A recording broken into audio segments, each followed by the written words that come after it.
I'm in the beautiful but expensive city of Edinburgh. I'm here for one full day and I'm going to show you that you can have a great day with spending as little as £20. I'm going to show you the best cheap places to eat, amazing landmarks, free guided tours, and also we can watch some live music together. So let's not break the bank, grab your £20 and let's go. You can't come to Edinburgh without getting a photograph with the iconic Scott Monument. It's a Victorian Gothic monument for Sir Walter Scott, the author. There is a lot of stairs to get to the top and I would love to go, but unfortunately today we don't have the budget for that. Maybe next time.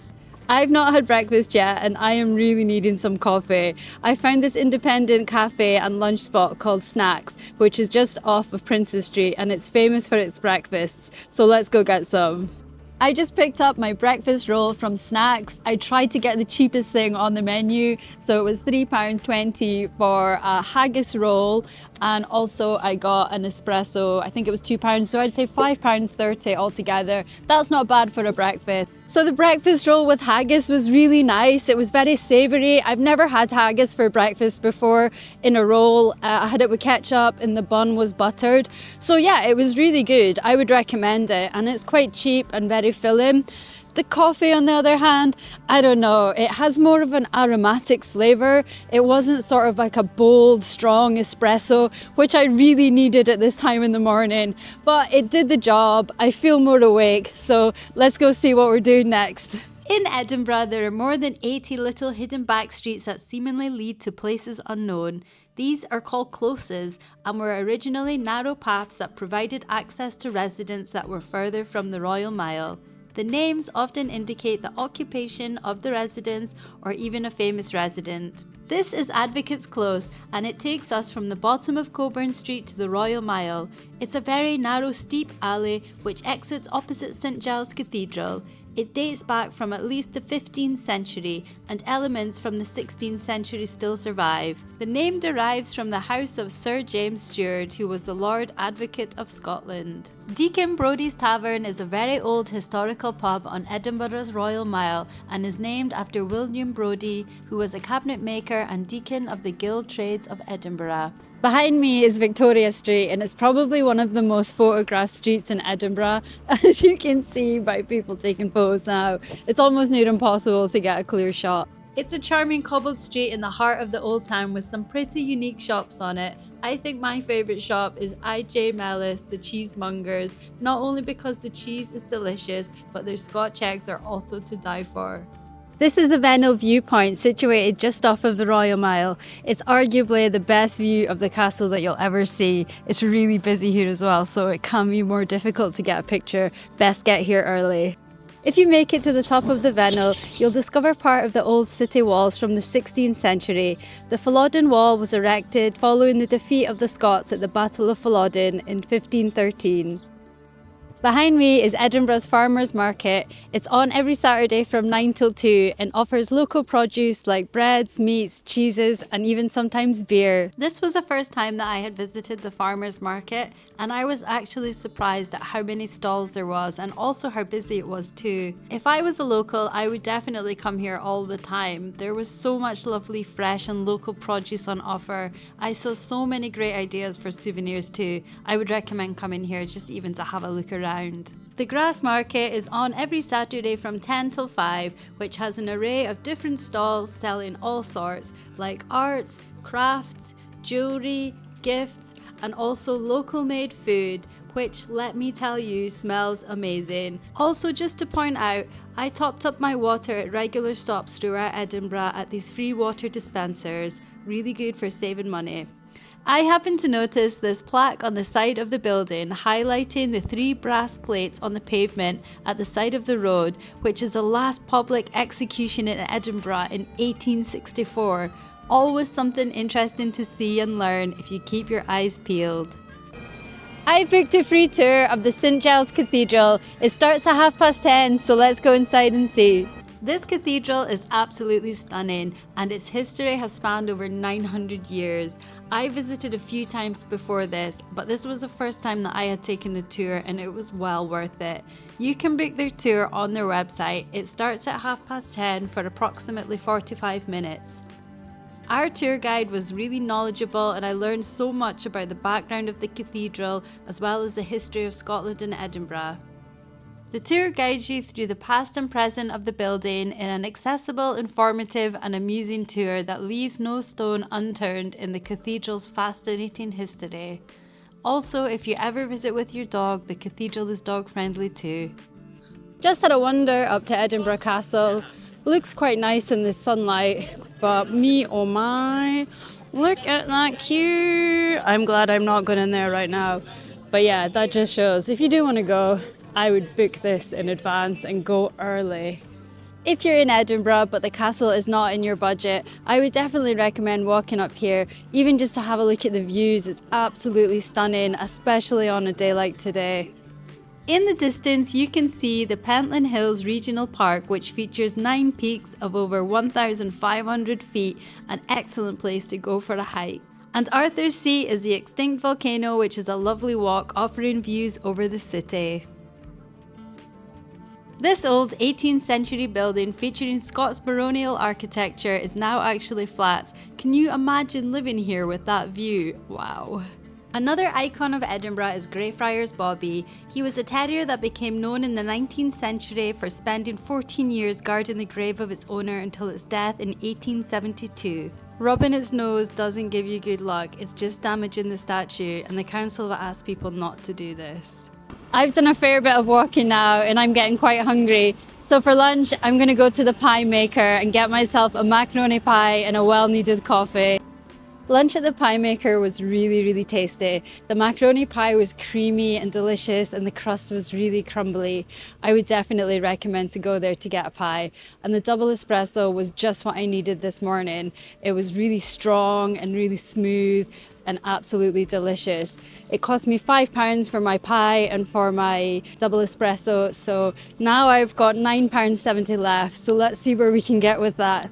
One of my favourite museums in Edinburgh is the National Museum of Scotland. It's free to get in and you could honestly spend a whole day in here. Definitely come and explore if you have time. This museum just goes on, but my favourite sections are natural history and I really do like the Egyptian section. There's so much to learn here, but there's also so much more to see, covering Scottish history, science, technology, art, fashion, world cultures and so much more. Also check their website because they do have free exhibitions that run all the time. A hidden secret of the National Museum of Scotland is their rooftop garden. The views from here are absolutely stunning. I would definitely recommend to come here. The rooftop has a lovely little planted area which has different sections, for example woodlands and grassland species. The terrace is a hidden gem that attracts lots of wildlife including birds and insects. You can see all across Edinburgh, spotting famous sights throughout the city, including Edinburgh Castle, the skyline of the Old Town and Arthur's Seat.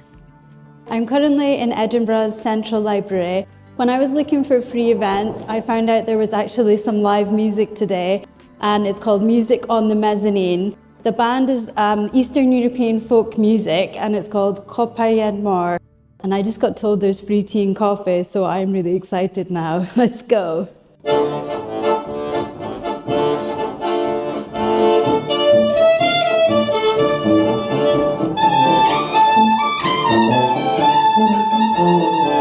What an excellent find. Free live music and coffee. The band was excellent. They told us how they formed online during COVID and now enjoy playing live together. Fantastic. You just wanted to get up and dance. What an amazing way to spend an hour for free in Edinburgh. The Tron Kirk is a former principal parish church in Edinburgh. It's a well-known landmark on the Royal Mile. The Kirk is now home to the Tron Kirk Market, which is run by the Scottish Design Exchange, a social enterprise company who support local artists and designers. The Tron Market provides space for 21 local artists and designers. It's open 7 days a week from 10 till 6 p.m. There is a range of handmade products on offer, such as pottery, jewellery, woodwork, as well as multiple stands of amazing original art and print works. I'm taking some well-deserved rest in Dunbar's Close. It's one of the most beautiful closes with this little secluded garden. You can sit here and have your lunch. It's really lovely. Behind me is another one of the most beautiful closes in Edinburgh. It's called White Horse Close, which took its name after the White Horse Inn, which was one of the best known coaching inns in Edinburgh before it closed down in the 18th century. It's probably one of the most photographed closes in Edinburgh.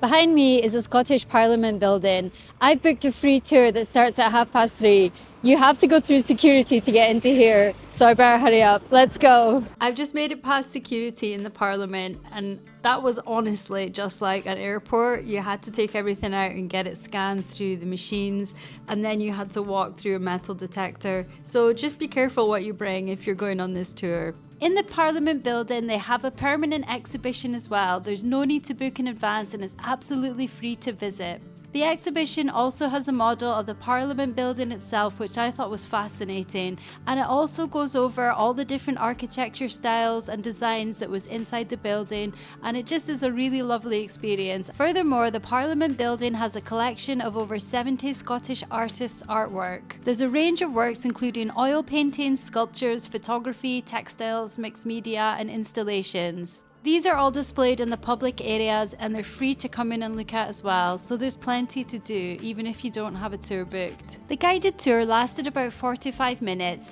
It started with a presentation that took you through the history of Parliament in Scotland. Also, you can walk through shared corridors and visit different rooms within the Parliament. The highlight is obviously the debating chamber. The design of this room is absolutely amazing. It was custom built and really well thought out. I would definitely recommend coming just to see this room alone. It's amazing. The King's Gallery was built in the shell of the former Holyrood Free Church and Duchess of Gordon School, home to the changing exhibitions of the works of art from the royal collection.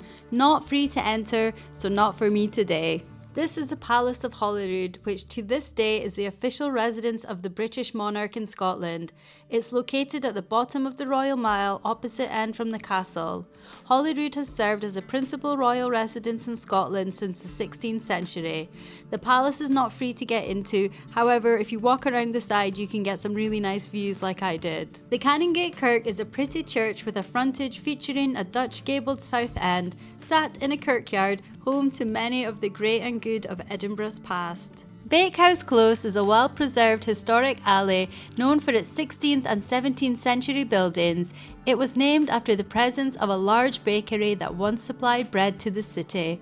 The Close is famous for its atmospheric architecture and was even featured in the TV series Outlander as a filming location for Jamie Fraser's print shop.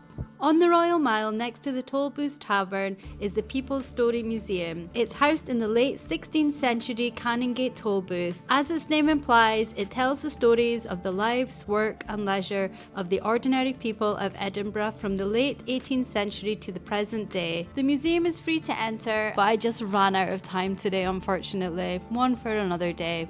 World's End Close in Edinburgh gets its name from its location at the former boundary of the medieval city, where the old city wall, the Flodden wall, once stood.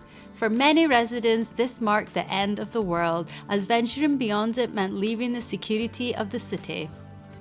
The Mercat Cross of Edinburgh is a market cross which stands in Parliament Square next to the St Giles Cathedral. The old Parliament Hall in Edinburgh, built in 1639, served as the meeting place of the Parliament of Scotland until 1707 Acts of Union, when the legislative power moved to London. Today, it houses the Supreme Courts of Scotland and is renowned for its historic Great Hall with a magnificent hammer beam roof. I'm getting hungry after my wander up and down the Royal Mile, so I stopped off to get some dinner at this chipper called the Castle Rock Fish and Chip Shop. White pudding is oatmeal or mealie pudding, is a British dish and similar to black pudding without the blood. I just finished my white pudding supper and I must admit it wasn't the best. I really had high hopes for this as I hadn't had one for ages, but it was just stale and tasted like it had been sitting in the heat and display counter all day.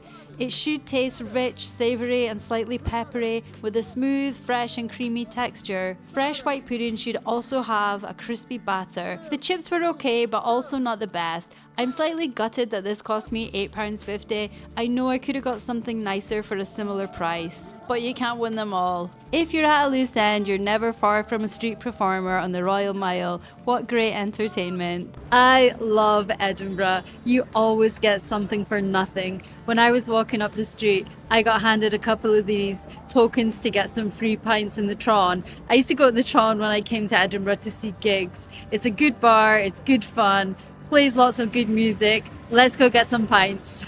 I was so grateful for these free beer tickets. I got to chill off my feet for a while having a couple of pints of Innocent Gun from the Scottish brewery.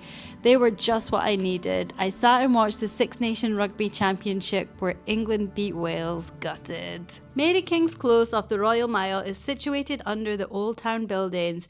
Though closed for many years, now it's open to the public and around £20 you can take a tour. Unfortunately, that's not in our budget today, one for another video. I stumbled across Stephen Law's Close, named after a local 17th century resident. It now has this beautiful bird light installation to encourage people to use it, leading down to the Cowgate. Whilst I was looking for some live music, I found out that the St Giles Cathedral actually does some live concerts in the evening.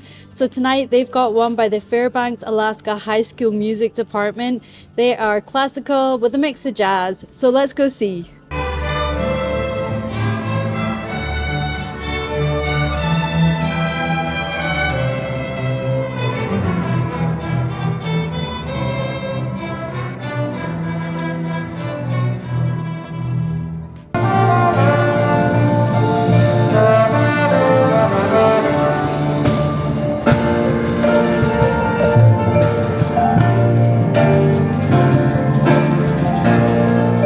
The concert in the cathedral was a mesmerising experience, with the soaring acoustics enhancing the rich harmonics and resonant tones of the performers. The setting undoubtedly provided an inspiring backdrop for the performance. The grand historic setting, illuminated by the stained glass and ambient lighting, added a sense of timeless beauty to the music. I was really impressed by the performance. They were amazing. I especially liked the jazz section as it was really improvised at points and fascinating to watch the musicians feed off one another when performing. What an unforgettable experience.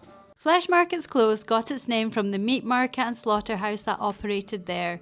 Now it reveals a tiny pub halfway down called the Jingle and Geordie, which used to be a regular haunt of none other than Robert Burns. I've never been there, but as tonight when I'm walking past, it's buzzing, so maybe one for another video. That's me come to my full day in Edinburgh, spending just under £20 with £1.20 to spare. I am by no means suggesting that you do see and eat everything that I did. I just wanted to show you that if you do a little bit of research before you come, you can find some nice free cheap options out there. If you're visiting and buying some expensive tickets or going out for a meal, then why not try and switch some of these cheaper or free options to help budget your trip. Comment below if you know of any places that I missed. Hit the like button if you enjoyed this video and subscribe for more, and I'll see you in the next travel adventure.